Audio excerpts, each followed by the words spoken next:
Hello guys, तो आज की वीडियो में हम करने वाले हैं section 15 of juvenile justice care and protection of children act 2015 और आज हम टॉपिक कवर करेंगे प्रोडक्शन ऑफ चिल्ड्रन, जो कि सेक्शन 31 और 34 में दिए गए हैं।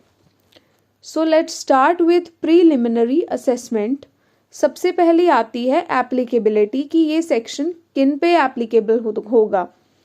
सबसे पहले जो चाइल्ड है 16 ईयर्स ऑफ एज और उसने हीनियस ऑफेंस किया है, ये सेक्शन उन पे एप्लीकेबल होगा। और purpose of assessment, purpose means कि डिटरमाइन कैसे करेंगे, हम असेस कैसे करेंगे। सबसे पहले mental and physical capacity of that child, child's ability to understand consequences, and उसके बाद आता है circumstances of the crime. Next है असिस्टेंस ऑफ एक्सपर्ट्स कि जब प्रीलिमिनरी असेसमेंट की जाएगी तो वह कुछ एक्सपर्ट्स की असिस्टेंस से की जाएगी, जैसे सबसे पहले साइको सोशल वर्कर्स और अदर एक्सपर्ट्स, एंड रिपोर्ट्स भी टेस्ट पे बेस्ड होंगी। एंड उसके बाद टाइमलाइन, प्रीलिमिनरी असेसमेंट 3 मंथ्स में कंप्लीट करनी होंगी। एंड उसके बाद है आउटकम ऑफ असेसमेंट।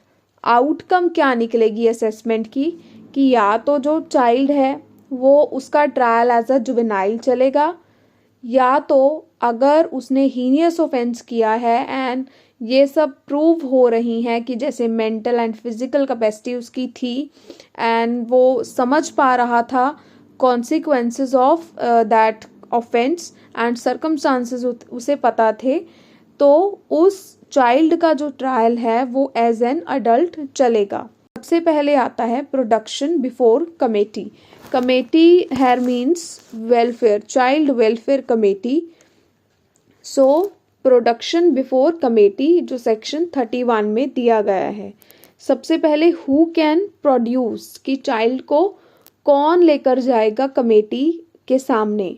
वो पुलिस ऑफिसर हो सकते हैं, पब्लिक सर्वेंट्स हो सकते हैं, चाइल्ड लाइन सर्विसेज जैसे कि एनजीओज वो हो सकते हैं, या सोशल वर्कर्स, मेडिकल प्रोफेशनल्स, या चाइल्ड डायरेक्टली खुद भी कमेटी के सामने जा सकता है। और उसके बाद आती है टाइमलाइन। टाइमलाइन है 24 आवर। अगर इनमें से किसी को भी, जैसे मान लो पुलिस ऑफिसर को चाइल्ड मिला कोई, तो उसकी ड्यूटी बनती है कि 24 आवर्स में वो चाइल्ड को कमेटी के सामने प्रोड्यूस करें। एंड उसके बाद आता है मैंडेटरी रिपोर्टिंग, जो कि है सेक्शन 32 में। मैंडेटरी रिपोर्टिंग में है कि रिपोर्ट करनी उस क्राइम या उस ऑफेंस की जो चाइल्ड के साथ हुआ है।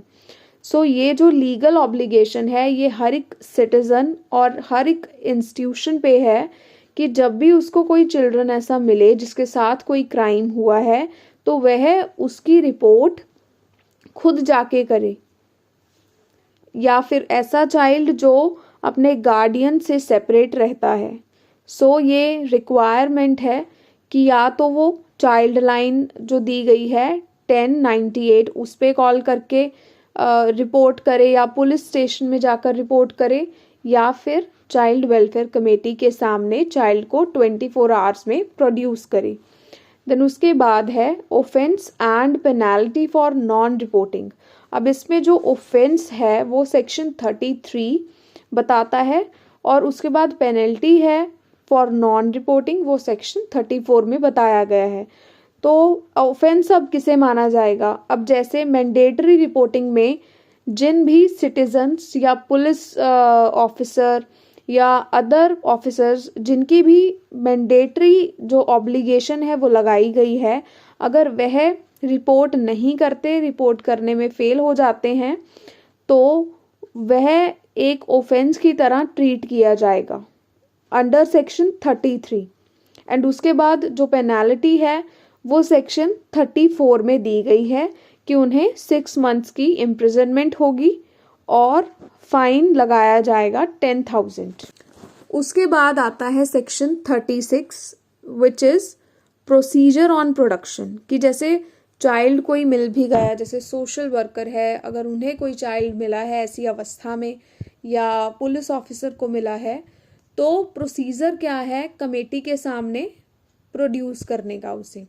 सबसे पहले इमीडिएट इंक्वायरी, जिसे भी वो उस चाइल्ड के बारे में पता चला है, पहले वो इमीडिएट एक्शन लेगा, इमीडिएट इंक्वायरी करेगा उसके बारे में, एंड उसके बाद social investigation report with in 15 days, and उसके बाद सोशल इन्वेस्टिगेशन रिपोर्ट जाएगी 15 डेज में, और उन 15 दिनों के बाद या उसके दौरान चाइल्ड को एक टेम्पररी प्लेसमेंट दिया जाएगा, जैसे चिल्ड्रंस होम में, किसी भी विद अ फिट पर्सन, मतलब किसी भी मतलब एक अच्छी मेंटल स्टेट वाले, एक साउंड माइंड वाले व्यक्ति के साथ उसे रखा जाएगा। एंड उसके बाद है फाइनल ऑर्डर, देन उसके बाद फाइनल ऑर्डर आएगा। Thank you so much guys. Do like, share, subscribe this video.